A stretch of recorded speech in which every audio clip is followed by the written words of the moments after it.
Thank you for those who've come here. We continue now on the topic on life on the front line. Shyrokyne, Chermalyk, Pavlopil, Granitne, Lebedynske, and Kominternove. Please welcome the representative of the Ukrainian Red Cross Society, Yevheniy Chako, Pavlopol Mayor Serhiy Shapkin, Father Rostislav from the Ukrainian Greek Catholic Church, and representative of the Razom TV company.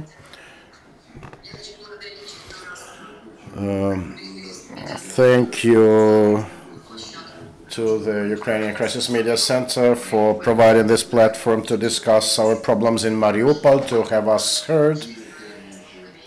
Our topic for today is life on the front line, and we are going to speak about villages where there are no military forces, but that are nevertheless shelled.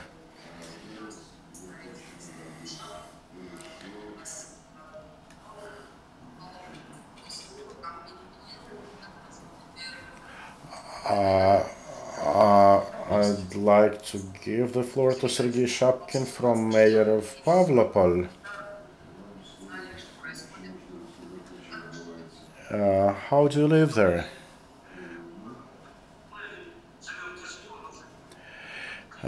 Well, it's hard to live where we live, but we still live. The key problems is not about shellings. Luckily, we have them stopped. No shellings for several months. We have shellings of the vicinities and neighborhood, but not us. Still, the key problems we face today, that exist today,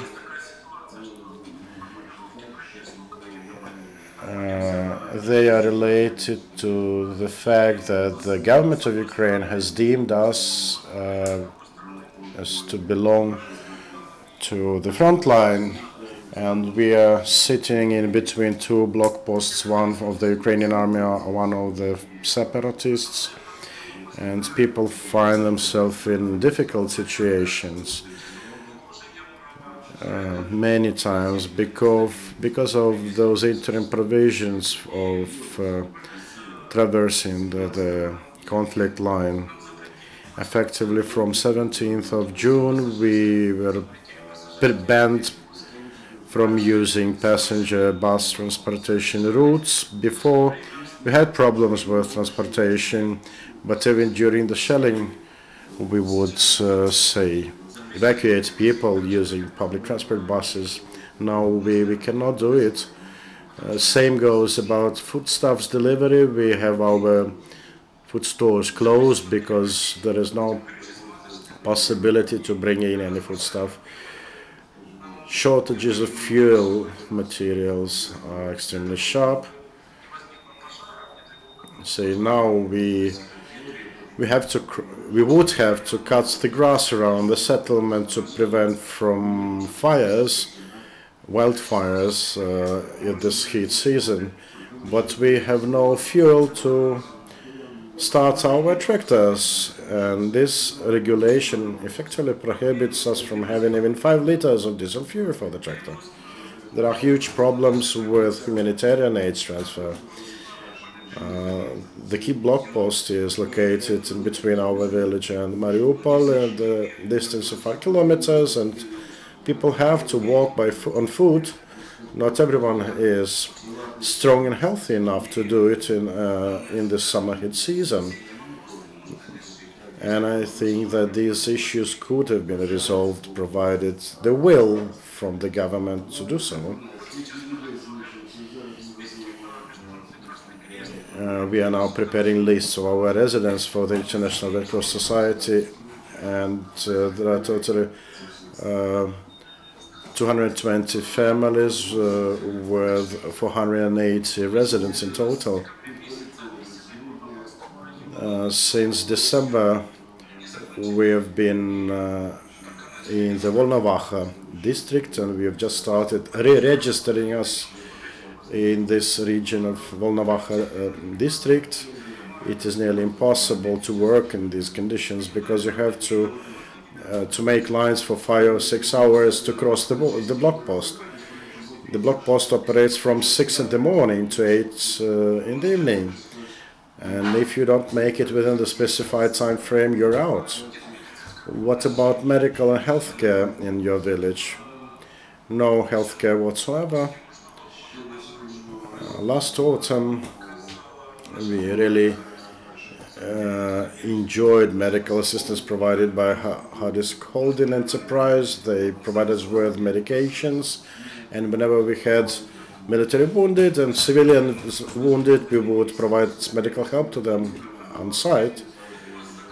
Again, then started problems when it was necessary to use ambulance to bring the wounded in hospital, and the block post would be already post its operation hours, and I had to call emergency teams, Novazovsk medics, Mariupol's medics, and no one was able to come.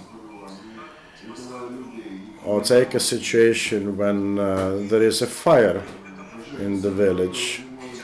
Fire engines cannot reach us because of these severe limitations, and people have to do everything themselves. We had to self-organize.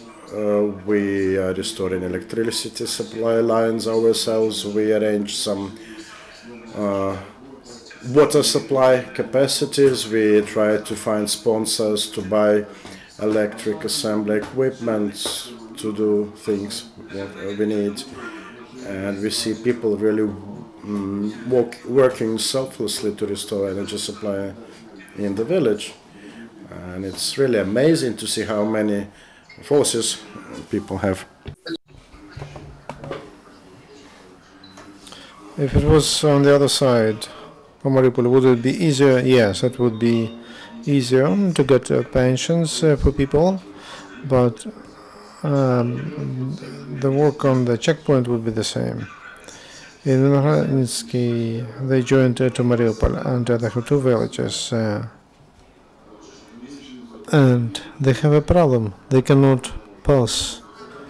So the main problem is separation line and rules. It is thoughtless. The last rules. They say that NGOs participated in development and the buses, so they told as to passengers, yes, but other Dragon's laws. NGOs, they saw when it was published, so they have not participated in that work. So people are not told this is ghetto, when people are not allowed. Food is not allowed, maintenance group cannot go through. And now, I will tell you about the story of today. One man called me yesterday. His wife is in a hospital and she's in bad state. Doctors told him to prepare for the worst, and he asked me, people from our village, she lived there all life. Relatives are buried there. He asked, can I transport the body of my wife to the village? They said no. They told him to go through Volnovakha checkpoint, 80 kilometers away, and from there he will not be able to enter, because there is a bridge which is broken. So this is hell. How to help the man? And we have such situations all over the place. Who can help? The governor, government, all can help. If there are some issues which are very difficult to resolve, for example, the checkpoint should work more hours, not from 6 but from 5 o'clock in the morning, and they should finish not at 8 but at 9, so more people could pass. Also, to add more equipment to the checkpoint, and then people will go quicker. They should allow buses, public transportation. Local people who are registered in the neutral area, let them go around the procedures, to go through simplified procedures. Everybody knows them just by face. I don't see any problem with this. So there should be some order, or as NGOs say, soldiers are on checkpoints. Who are they? What kind of ranks they have? So we don't know. If you start resolving the conflict, if you don't know how to talk to them, and you ask them how to talk to you, which they give some kind of their nickname, like I'm Gray or Batya. And in my opinion, in those structures that are working with people, it shouldn't be like that, because people must know with whom they deal and who takes decisions. Maybe it's wrong, and we should be able to appeal higher. In this way, it's not an army of anarchists, and everyone, if you are working with people, you should have the rank, your name, how to call you, how to. That's quite normal. Thank you, Serhiy. Now the floor goes to Yevheniy Chako, representative of the Ukrainian Red Cross Society. Now he is an NGO activist, and they work not just in these settlements, but also in the wider area. Yevheniy, could you please describe how typical is the situation for the area?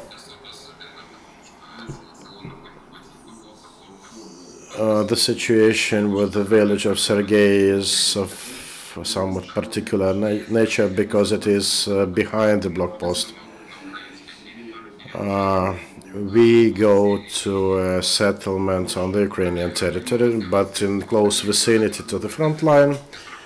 The key problem for such villages is just one problem of unemployment.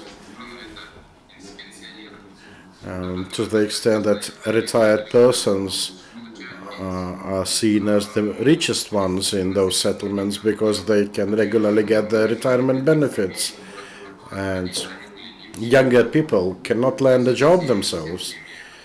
Young families suffer from it.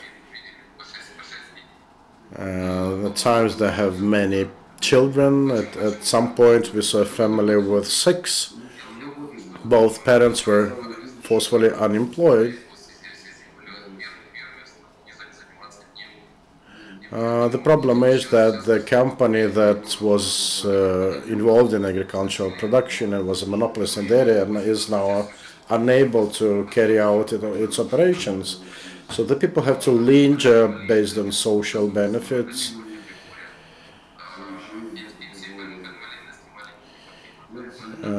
Some receive disability benefits, but they're really small to be enough to buy food or get medications.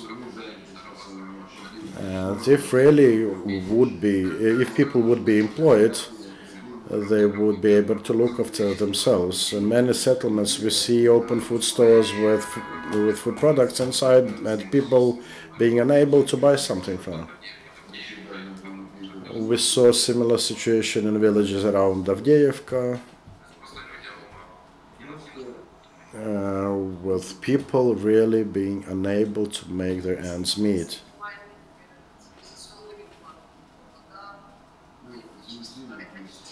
What about the basic amenities, utilities, water, electricity supply, etc.?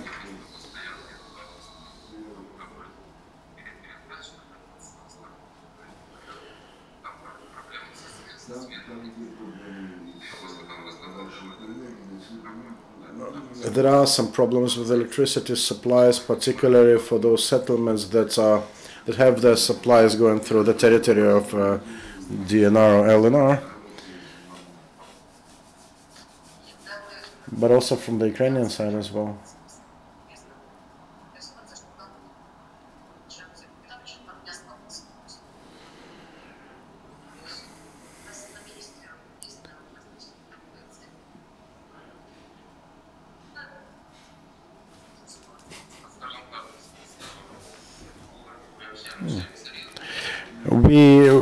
We seldom communicate with local governments and with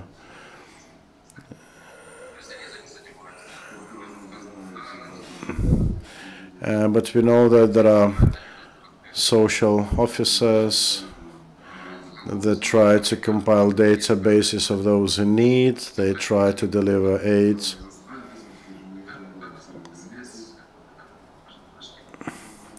But this is not everywhere. Say in Granitne, it was not possible to establish any structured system of assistance. Because of that, the role of volunteers is very high. We try to do door-to-door delivery using our network of addresses to deliver humanitarian aid directly to vulnerable people, to families with many children. What about education possibilities? What about schools? Will children be able to go to school this September? Well, we've been promised to have a school open in the vicinity. Well, it remains to be seen if we have it open or not. At least I do know that local residents do try to prepare. Mothers already are starting to look for school uniform, etc. This is Ukrainian Greek Catholic Church, and the bishop is a volunteer, and he has something to tell also. Thank you. Greetings, glory to Jesus. I would like to say,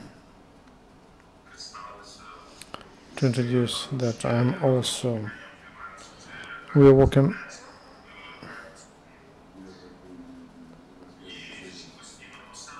traveling around villages. We face such problems. There are village mayors you can work with. They give you true information, and then we deliver to those who need. And there are such village councils that are stealing directly from there, from humanitarian aid, from Red Cross, from Dutch Service. There, and we were in one place, and he told, Red Cross visited your village, but people have not received the assistance, and the same with others. So humanitarian organizations provide to local authorities because they trust them. They provide that assistance, but it is not provided to people. The mayor of one village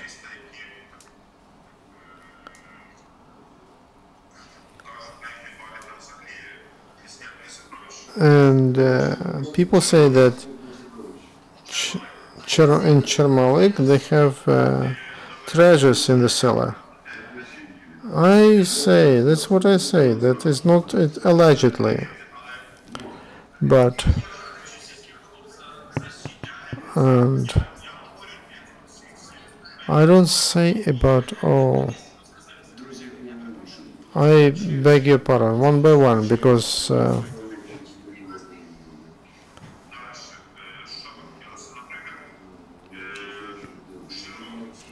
Shyrokyne people who left from Shyrokyne.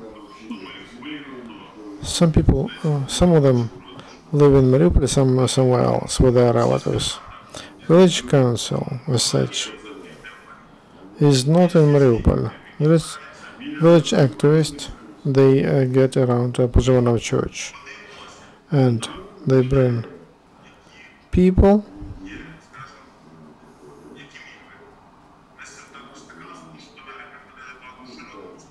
A lot of people came from Shyrokyne who haven't received anything from assistance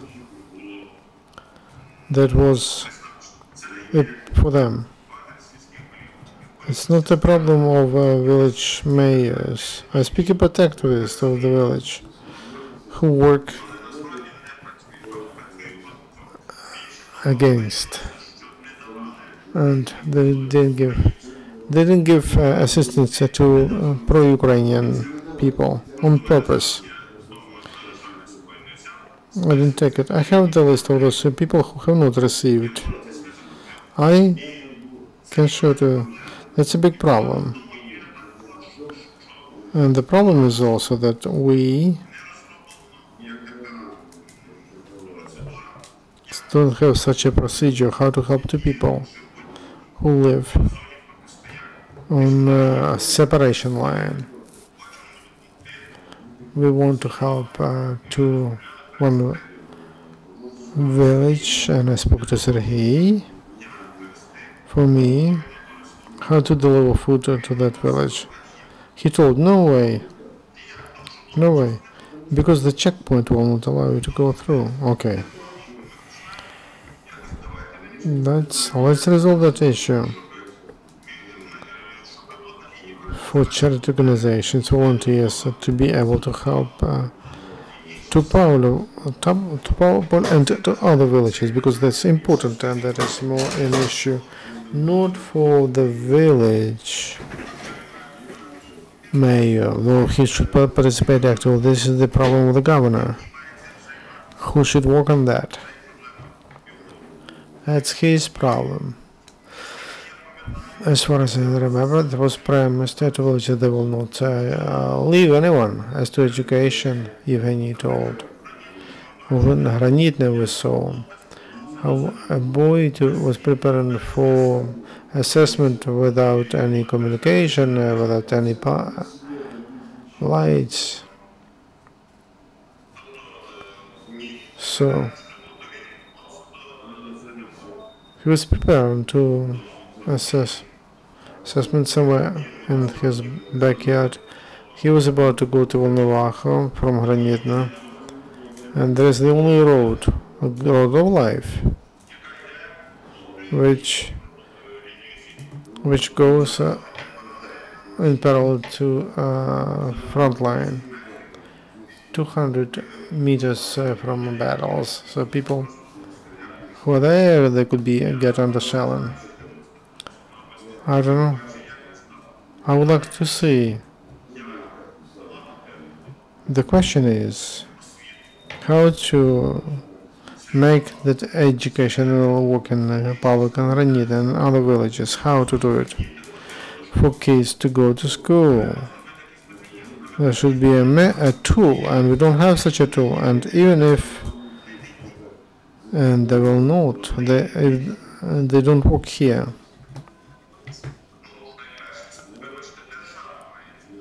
The government should work on this, national or local, and both national and local.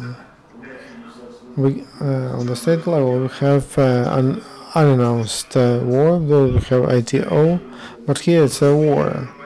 Then for this, the government should take care of the children. It doesn't matter whether it's national or regional or local. All should be together, and volunteers. There's a big problem that the government put on volunteers what should do, and it doesn't do anything. For example, how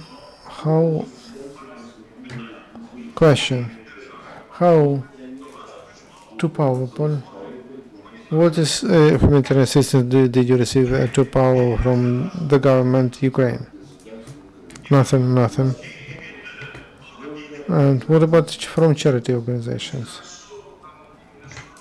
International Red Cross helped us a lot, and we cooperate with them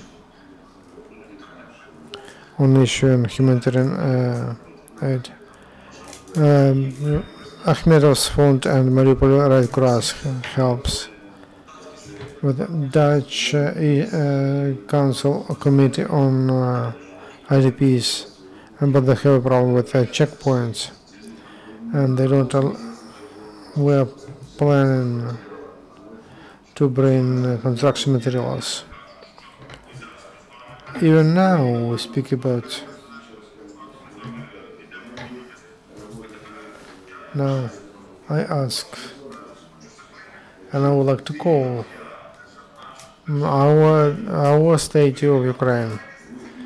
You care about these people, or you throw them outside and you forget about them. Sorry, these are our people. It doesn't matter whether they speak Ukrainian or Russian. They are citizens of Ukraine. Don't forget about that, please. Thank you. Kiev, if there's any question. Thank you, Rena. Only one question and then we will finish.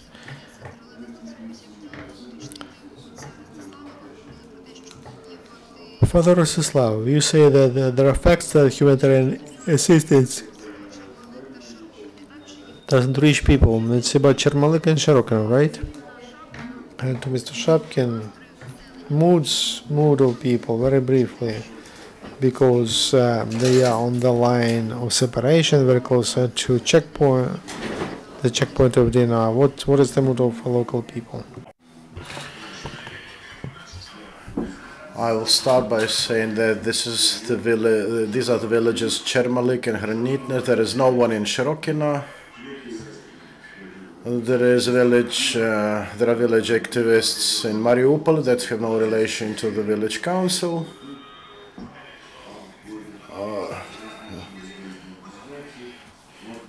They would go to various charitable organizations to say we are IDPs.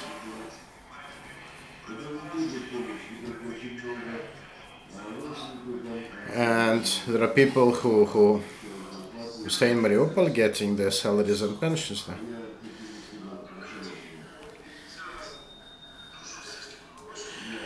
I'm friends with the village mayor of Shyrokyne. I know that he and his wife were wounded. His wife is undergoing medical treatment, and he would deliver whatever assistance he was able to, say by bringing in bread, etc. And he has been working with the Red Cross Society and with the OCSMM to trying to do everything to cut the problems. And people really want to live and work there. This is what people are asking. And it is important to have this block post turn from dead fence, into really just a checkpoint. It is necessary for people to start working again. Many of the villagers work in Mariupol, and it's important for them to have this connection, transport connection with Mariupol, to continue the work. We spoke of humanitarian aid, and strange as it may seem, but I am against long-term humanitarian assistance, particularly in respect of foodstuffs. I think people need to work and earn themselves, providing for their own livelihoods. Assistance can be delivered for those incapable to work or retired persons, but all the other need to work, and local government, together with regional and central government, have to think about providing this possibility to people. At the moment, there are strong sentiments there on the ground that the area is facing ongoing depopulation. You remember we had a slogan in Ukraine, there are 52 million of us I think there are much less now. People are being killed, people are forced and expelled and removed, and unfortunately the government contributes to it. I do remember the saying of the ex-Minister of Agricultural Policy, Prysuzhnuk, who worked at the time of Yanukovych. When asked about the level of unemployment in the agricultural sector, he said that, well, what do we want? We have 30% of rural residents living in villages against 30% in the EU. And given modern methods of agriculture production, there is no need for such a big number of people working, toiling land. And there are problems also in cities with people finding jobs and employment. We still need to first restart the process of helping people find employment, and then we will sit on one table to decide who is left, who's right. Check for problems, say, of Italy, Spain, Lower Tyrol, Canada, Quebec, etc. They've been able to sort out the employment problems, and we can be doing just the same. Thank you. Unfortunately, we are short on time now, and there is a time of our next meeting.